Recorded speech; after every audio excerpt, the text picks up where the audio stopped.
وعلیکم السلام ورحمۃ اللہ وبرکاتہ۔ توحید کی کتنی قسمیں ہیں؟ بعض نے توحید کی 2 قسمیں، جیسے شیخ ابن تیمیہ رحمہ اللہ نے لکھی ہیں، انہوں نے 3 کو 2 کر دیا ہے، اور زیادہ تر لوگ 3 کرتے ہیں کہ اس کی 3 قسمیں ہیں، اور کچھ علماء 4 قسمیں بتاتے ہیں: توحید ربوبیت، الوہیت، اسماء و صفات اور توحید حاکمیت۔ اور اگر کوئی بندہ یہ کہے، میرا بھی یہی موقف ہے کہ توحید کی 4 قسمیں ہیں، کیونکہ توحید حاکمیت جو ہے، دیکھیں جیسے باقی 3 اقسام علماء نے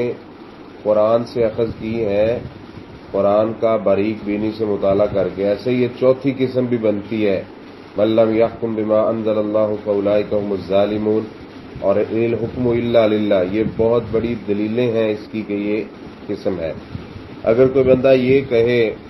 کہ 4تھی قسم بنانا بدعت ہے تو یہ ٹھیک نہیں ہے، کیونکہ بدعت وہ ہوتی ہے جس کا وجود شریعت میں نہ ہو۔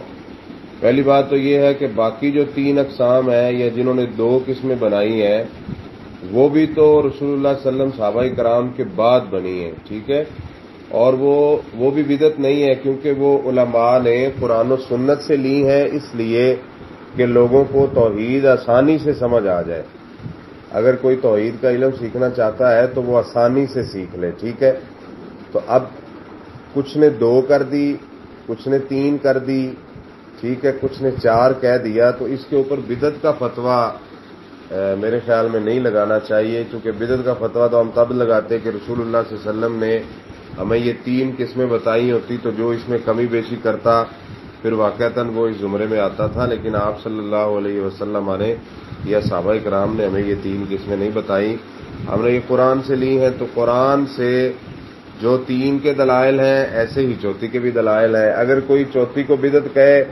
تو پھر 3 کے سنت ہونے کی بھی اسے دلیل دینی چاہیے، تاکہ ہم سمجھیں کہ وہ سنت ہے اور یہ 4تھی بدعت ہے۔